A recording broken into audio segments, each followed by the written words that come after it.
All right, this is the second half of the third day of my preview videos for the ComicLink Summer Featured Auction. I just did the first half of day 3, M through S. I'm now going to go through the last batch of books, T through Z. And then the next video you'll see from me is going to be the auction endings. I'm going to watch the auctions ending. I'm going to watch the hammer fall on those books and we'll see what they end up going for. But now I'm going to get into the preview part where I can go more in depth on the books. I'm not going to have time to talk about them as much when the auctions are ending. So here we go. We got Tales from the Crypt, the flagship title from EC Pre-Code Horror Comics. These are all very high-grade copies of Tales from the Crypt, not many in the Gaines pedigree. This is a well-known Wally Wood guillotine cover. I think we have several guillotines covers on here. Here's another one with somebody having their hands chopped off. I don't have a problem with these books. They're all good, clean fun and go for a lot of money. Ooh, the Gaines file copy is only 9.0. I've never seen a Gaines file copy that was, I think, less than a 9.8. They were all 9.8s, but this one is 9.0 off white to white. Something happened. Somebody must have dropped this copy. This one, this was a little loogie. This one's a little bit, If anybody ever watched the show when it was on in the 90s, they may know this episode. This was a very memorable episode. It gives the origin of the Crypt Keeper. Tales from the Crypt 33. You can look that one up. It's probably buried in HBO Max. With Enoch and the mummy getting to know each other in a carnival sideshow, freak show. I don't want to give any spoilers away, but that is relevant to the origin story of the show's host, the Crypt Keeper, and the comic host. And then we got this Tales from the Crypt is a Jack Davis cover. And if you grew up reading Mad Magazine, you'll recognize the style from the hands and the feet of this guy getting his head chopped off. It's very much Jack Davis's art style that he later used to a more comedic effect. Although this is strangely, vaguely comedic. I think just the way he drew people was kind of funny, even when they're getting their heads cut off. Then we get to Tales of Suspense 39, first appearance of Iron Man. I believe we have only 2 copies with the bidding split between a 6.5 off-white pages and a 5.5 off-white to white. The bidding for the 6.5 is $12,775 with a fair market of $17,000. That's pretty healthy.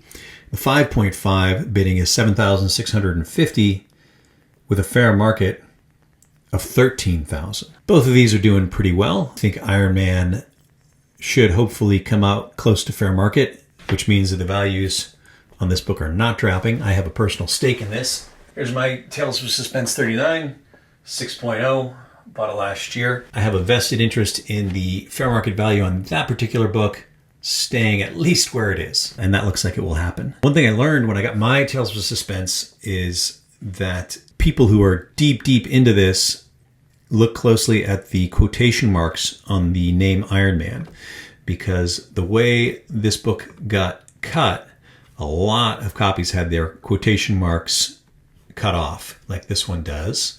Not all do. And some people will value the copies that have full quotation marks over the copies that don't. Both of these copies have the quotation marks clipped. I don't know how much that really matters. And for what it's worth, my copy has the quotation marks entirely clipped. You can't even see the first of the 2 little quotation marks. So I guess that's a bad thing. Tales to Astonish, yet again. Split bidding with a 7.0 and a 5.0. I saw this on Amazing Fantasy 15. I saw it on Spider-Man #1. I think we saw it on Journey in a Mystery 83. And here once again on this key, Tales to Astonish 27, the first appearance of Hank Pym before he became Ant-Man. This is a Marvel Silver Age key. They've got 2 copies at 7.0 and 5.0. I don't know how they did that. The 7.0 is off white to white. The 5.0 is white. I got into an argument recently with a dealer about this. I maintain this is the rarest Marvel Silver Age key, meaning it has the fewest graded copies in the population. He said, no, that's Hulk #1, but it's not Hulk #1. There are about, I think, 1,500 Hulk #1s. And Tales to Astonish 27 has a total of 1,380 copies graded. Universal Blue Label, 1,057 copies. It's pretty scarce. Part of the reason is this was January 1962, only 2 months after Fantastic Four #1 came out. So they hadn't fully shifted the line towards superhero books. Probably over the decades, a lot of copies of this book were overlooked and maybe lost because people didn't know it was a key. It doesn't look like a superhero book because they hadn't really started doing the superhero thing in Tales to Astonish yet. The bidding on this 7.0 is $4,700 with a fair market of $7,750. That's pretty healthy. The 5.0 bidding is $3,000 with a fair market of $4,200. So both of these copies are more than halfway toward their fair market, which 3 days from closing is pretty good. I would really like a copy of this book someday. I'm probably going to get a low grade one. I wouldn't get it as an investment because the prices on this book have not been going up. They're where they were, I think, 10 years ago. They shot up with the Ant-Man movie and really haven't done anything since then. So I wouldn't get this to invest. I would get it because I kind of have been trying to collect the first appearances of each of the original Avengers. There are 5 Avengers in the first issue. I already have the first appearance of the Hulk, first appearance of Thor, first appearance of Iron Man. I do not have the first appearance of Ant-Man or the Wasp. I have the first appearance of Ant-Man as a superhero in Tales to Astonish 35, but I don't have what is really considered his first appearance in issue 27. I'd like to get this one. I would also like to get this, Tales to Astonish 44. Very minor key. This is the first appearance of the Wasp. Her first appearance does not go for very much. It goes for more than issue 43 and 45, but not much more. This 8.0 off-white to white pages is bidding at $1,022. The fair market is $2,800. This is one I'm going to try and pick up at some point in 3.0 or 4.0 just so I can have it. I'm not going to bid on this 8.0 copy. Unless it stays at $1,000, which is way, way below fair market, then I might. Yeah, probably not. That's it for Tales to Astonish. We've got Teenage Mutant Ninja Turtles #1 at 9.6 white pages. This is the first really big Copper Age because it's 1984. I think of it as a modern book, Copper Age. Very low population for a 1984 comic because this was literally sold out of the trunk of a car. The first printing of it was Eastman and Laird. They self-published and sold it themselves in Massachusetts. These copies are rare and they're a little bit of history because Teenage Mutant Ninja Turtles really blew up. Bidding on this is already at $34,001 with a fair market of $38,000. So this one's going to do just fine. In spite of the fact that it's split with a 9.4 off white to white. The bidding on the 9.4 is $12,750 with a fair market of $24,000. So this 9.4 is going for much farther below the fair market than this 9.6. 9.6 is doing very well. That tends to be because with Teenage Mutant Ninja Turtles #1, people only want the top. The population is heavily skewed toward high grade. I actually have issues 2, 3, and 4 of the Ninja Turtles, but mine are at like 7.0 and they're worth nothing. 9.8s are worth quite a bit. Everything below that, very low. Not the case with issue 1, but with issues 2, 3, and 4, it is the case. I really recently learned a funny thing about these early Ninja Turtle books from a dealer who told me that a large chunk of these early Ninja Turtles books have damage to the top inch or so of the book because they are magazine size. They don't fit in the box with regular 80s Copper Age comics. They were bigger and people shoved them in those boxes nonetheless. So they got a lot of exposure to air on the top while the bottom of the books were protected. That didn't happen with this 9.6. Whoever stored this 9.6 put it away safely, and that didn't happen. But my copies have damage just like he described to the top inch or so of the book because I can't remember, but when I got those books in the 80s, I must have stuffed them in a box. They didn't really sell magazine-style boxes, or at least my comic store didn't. So I just put them in with the rest. And that had an unfortunate impact on their longevity. And go through these thrilling books. Nothing super interesting until we get to... Oh, yeah, they're going to stop on this. I don't know why they even put this in the auction. We got the one and only Time magazine issue in this auction. The one and only magazine issue at all happens to be the notorious 1941 Hitler Man of the Year issue at 8.0 white pages. As I've said many times, whenever I see Hitler on a comic, I'm nervous that it is Nazis bidding on it, that you're bidding with Nazis.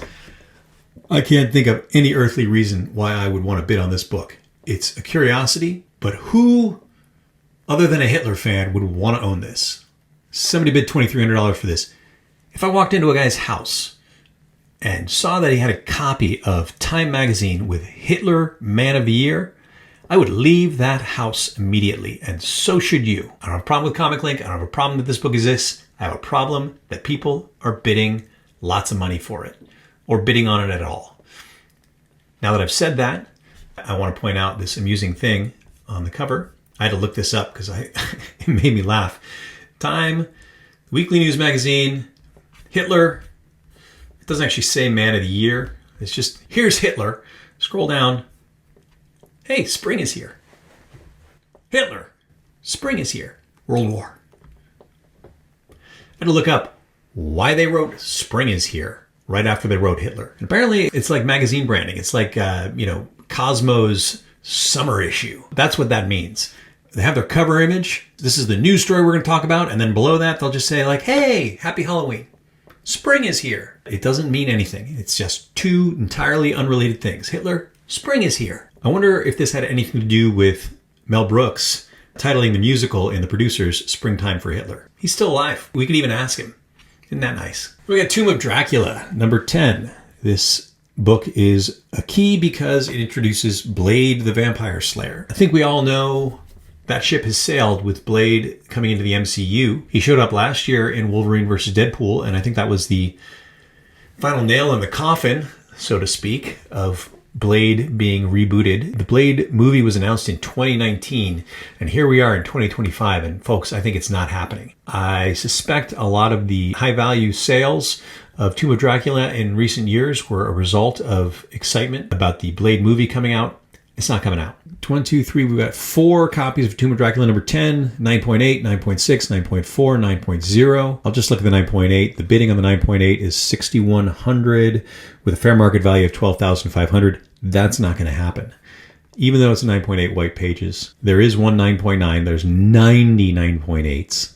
Back in good old September of 2021, somebody spent $48,000 on this comic. Today, they're generously placing the fair market value at $12,500. Last couple sales did not exceed $12,000. We got 2 in the 11,000s.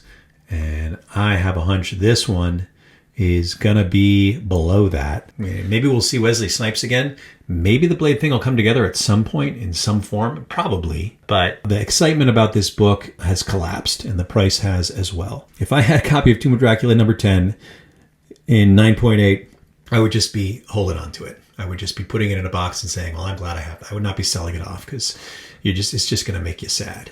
Then we got Tomb of Terror, number 15, May of 1954. Now, for those who are keeping track, the Senate subcommittee hearings on juvenile delinquency hit their peak in April of 1954. The cover date on this issue is May of 1954. I'm guessing it hit shelves just before the hammer came down on pre-code horror comics, and they went out with a bang with this cover, which is super duper gross. It has an exploding head with an eyeball shooting out and teeth flying off. Oh boy. And the nastiness of the cover correlates directly to the value people place on it, because the bidding on this one is $9,495 with a fair market of $15,500. I'm going to have to go into a rant here. Ultimate Fallout number 4 in 9.9.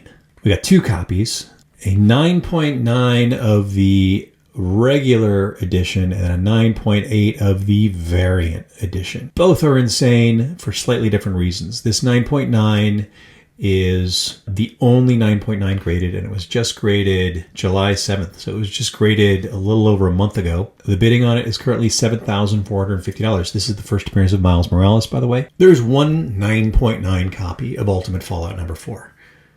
There are 4,494 copies in 9.8. Do you think if you laid down all 4,494 copies in 9.8 right next to the one copy in 9.9, does anybody really think that that one 9.9 is going to have something going on that the other 4,494 don't? Is there one tiny little thing wrong with all 4,494 of those issues? The value being placed on it takes the whole grading thing, which is useful. It created a level of trust that enabled buying and selling over the internet.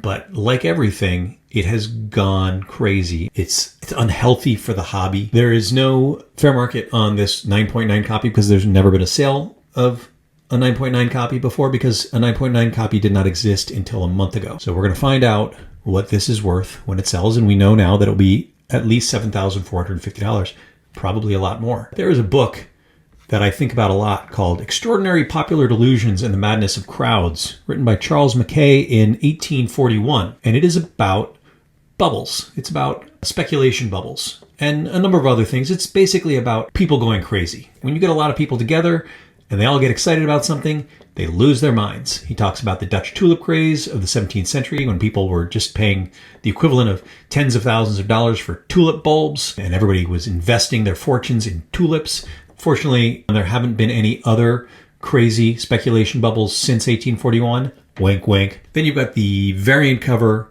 of Ultimate Fallout number 4 in 9.8. There are not yet any 9.9s, but I have a feeling there will be. The regular cover in 9.8, relatively sane value at $850. The 9.9 is going to be more than 10 times that. However, the variant is where people really lose their minds. This variant cover, there are 988 of them, so it's not like they're particularly scarce.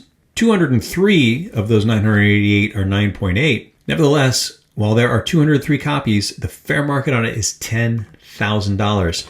And if that sounds crazy, take a look at where things were just a few years ago. We had this one poor bastard who paid $43,200 for their 9.8 on Heritage just 2 years ago. 2 years ago, this book was selling for $43,000, and now it is selling for $10,000. And folks, that's still nuts at $10,000. With the bidding at $7,150, it likely will go for close to $10,000. This variant cover is not particularly appealing.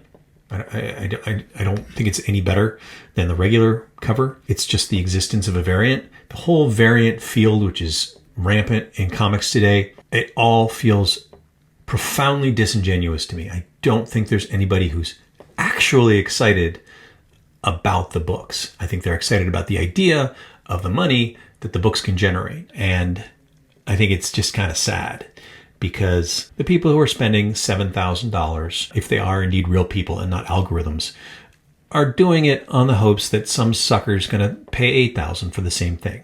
I don't think they really care about having this. Maybe they think they do, but I don't think they really do. I just think this whole thing with variant covers and 9.9s is going to lead to an overall collapse. It's inevitable. I don't feel like I can make it go away by ranting about it. There's no stopping it. It's just going to happen. And a lot of the money flowing into this hobby is flowing into dumb corners of the hobby that are unsustainable. It's going to collapse, and it's going to affect the books that are genuinely rare and are genuinely of value, and there's nothing I or anyone can do about it. Have fun with your Ultimate Fallout number 4s, folks. Then we've got USA Comics, so I'm not very familiar with. This is like a secondary title for Captain America when he was really popular during the war. This seems to be more of the Pacific theater of combat that they featured in USA. There's a lot of racist depictions of Asians on these covers, and this one's particularly nasty. Poor Bucky's tied down and about to have his head cut in half by twin buzzsaws while somebody's shooting at Captain America with a machine gun. A lot going on here. Then we got Vault of Horror. Basically Tales from the Crypt with a different name. We got Venom number 1 at 9.9 white pages. This is not even the highest graded. There's also 10.0s of Venom number 1. Bidding's at $2,000. Moving on. And then we got Weird Fantasy number 1. Gaines file copy of the first issue of Weird Fantasy. Is actually number 13, but it's the first issue of Weird Fantasy. What appears to be happening here is some mad scientist is putting someone's brain inside of a robot that he's built. This is what Peter Thiel surely hopes to do with himself one day, and probably Elon Musk as well, and good luck with that. I got 2 copies, so the bidding's split. This is the Gaines file copy, but it's not white pages. It's off white to white. Bidding's at $7,855 with a fair market of $18,000. We got a bunch of other Weird Fantasies. I really like this title. I have a lot of Weird Fantasies that I've bought and sold over the years. We got Weird Mysteries and Weird Science, basically the same as Weird Fantasy. This one has flying saucers on the cover. Flying saucers flying over DC. This is from 1950. Flying saucers as a term was coined in 1947 when Kenneth Arnold, I think, flew his plane over the Cascade Mountains in Washington and saw 9 flying saucers. A lot of people think it was Roswell. Roswell was within a couple weeks of that flying saucer sighting. So those 2 stories both hit the news at the same time and created this craze about flying saucers. This is an Al Feldstein Weird Science cover. I like Al Feldstein's aliens. Wally Woods were kind of horrifying. Al Feldstein's were pretty silly. Then we've got Werewolf by Night, number 32. First appearance of Moon Knight in Off-White 9.8. Bidding on this is $11,449. Fair market is $24,000. It's not going to go for $24,000. That $24,000 value is based on a sale that happened last year of $26,400. Then there was a sale this year of $21,600. So they're sort of splitting the difference there, but it is down, down, down, and has further to go. Crazy sale on this one happened in March of 2022 on Comic Connect, March 19th of 2022. I looked it up, and just to confirm, the Moon Knight TV series debuted on March 30th, 2022, 11 days after the $70,500 sale. This guy was a sucker. He was very excited about Moon Knight, thought Moon Knight was going to be the next big thing. It was not, and he way overpaid for this issue. It is now down to 1/3 of what it was then, and I think it has further to go because, folks, Moon Knight's not happening. When will I think Moon Knight might start happening? When I see a kid trick-or-treating in a Moon Knight costume. I will never see that because Moon Knight is not that kind of a character. In no way relatable to a kid, barely relatable to most adults. He was a mercenary with split personality disorder and a sidekick who was a chauffeur named Frenchie. I think Stan Lee, for any faults he may have had and for any storytelling deficiencies, he had a good sense of what was relatable and what wasn't. And the 60s characters, while being unique and distinct, they all had relatable qualities. Moon Knight, not really. And there are people who are excited about Moon Knight, and there are people who are excited about Ghost Rider, but the rest of us are not and never will be. There's a 9.4 as well, bidding at $1,978. This gets into another thing, what I call the nostalgia wave. I'm going to do a video on this. Disposable income gets higher when people are in their mid-50s to mid-60s. Before they retire and they've maybe paid off their house, they've gotten their footing, they have more cash to play with. Those people right now who are in their mid-50s to mid-60s were teenagers, were 10 to 15 years old when Werewolf by Night issue 32 came out in 1975. They were buying comics 50 years ago. So those are the folks who do have the essential nostalgia quality that is the basis for the value of these books. They're buying this book up right now because they're the ones with money to spend. That's not going to last for very long.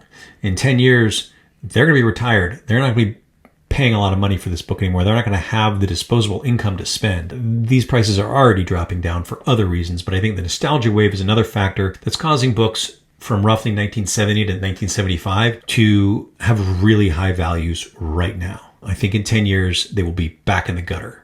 And I don't think it's a good idea to invest in them. However, an evergreen book is X-Men #1.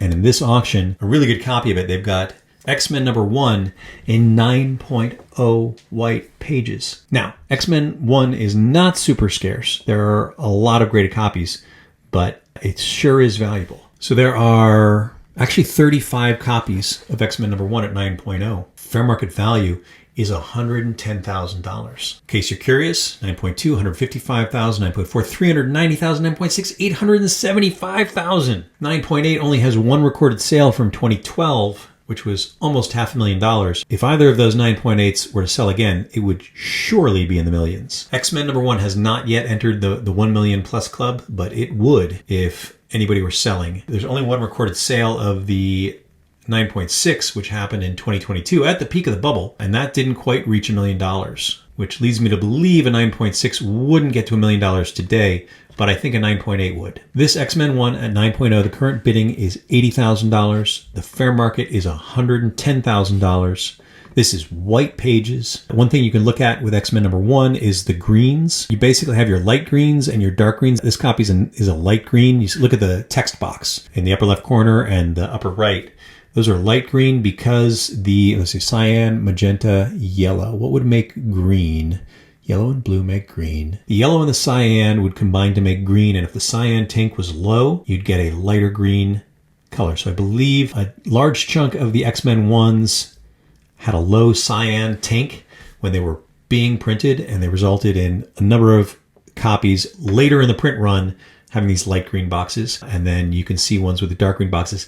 Now, I prefer the ones with the dark green boxes. That's the color it was intended to be. There's no real difference in the value between light green and dark green. That's just a quality of note that you can look for in the books. This is dark green, which I like. There's nothing I don't love about this book. That is an incredible copy of X-Men #1. But if you don't have $80,000, actually you need $85,000 to raise the bidding. If you don't have $85,000 lying around, then maybe you'd be interested in the 7.0, which is currently bidding at $15,000. The fair market on the 7.0 copy is $23,000, which I do believe this is likely to meet.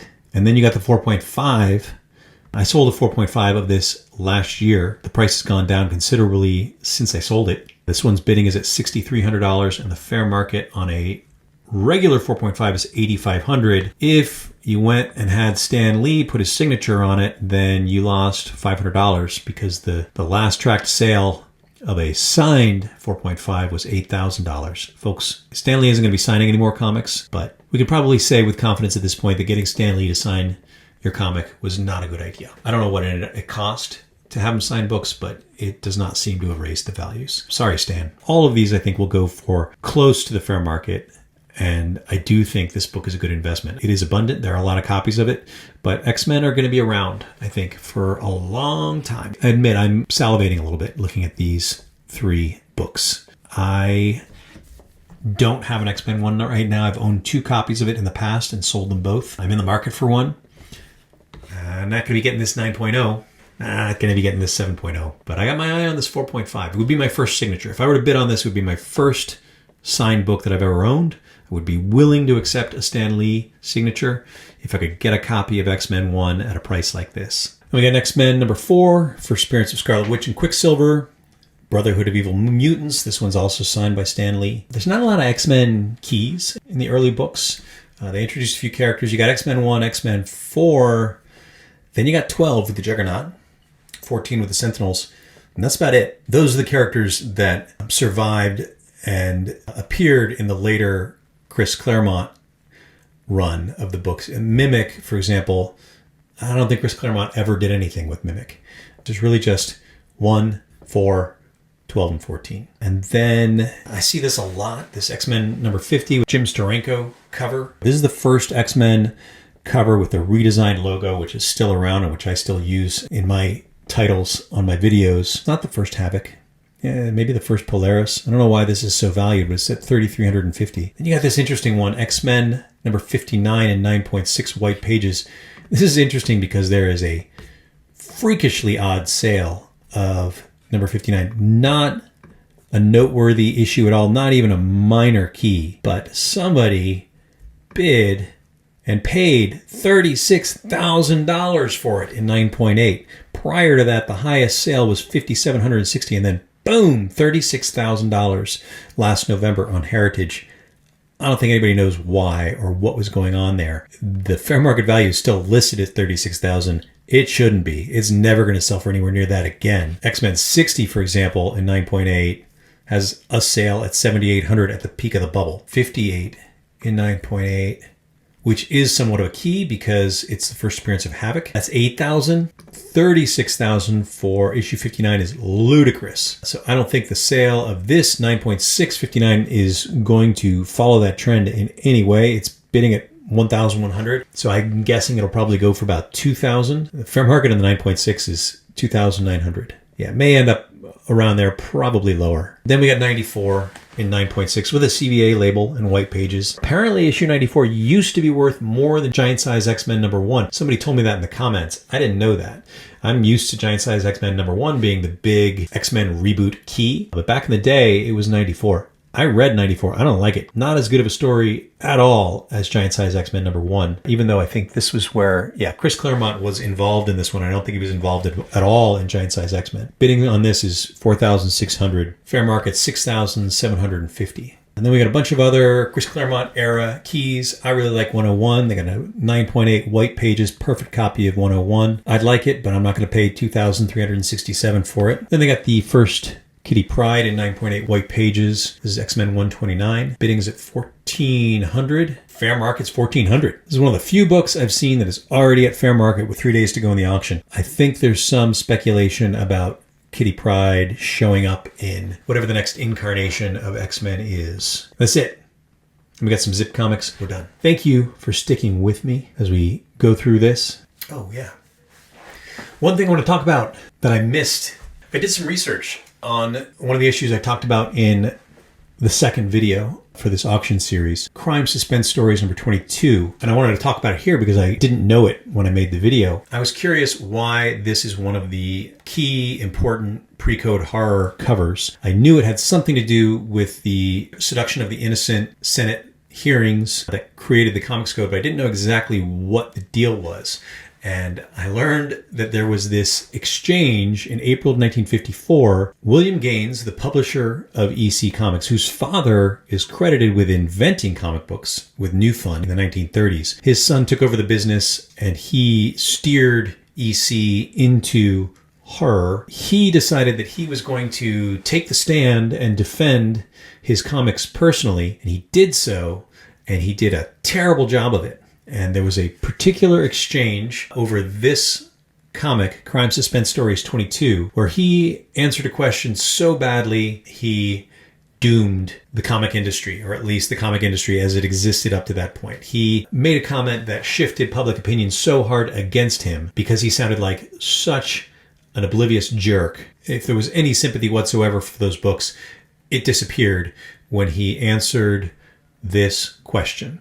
Here seems to be your May 22nd issue, and here seems to be a man with a bloody axe holding a woman's head up, which has been severed from her body. Do you think that's in good taste? Yes, sir, I do. For the cover of a horror comic. A cover in bad taste, for example, might be defined as holding the head a little higher so that the neck could be seen dripping from it, and moving the body over a little further so that the neck of the body could be seen to be bloody. He was asked if this cover was in good taste.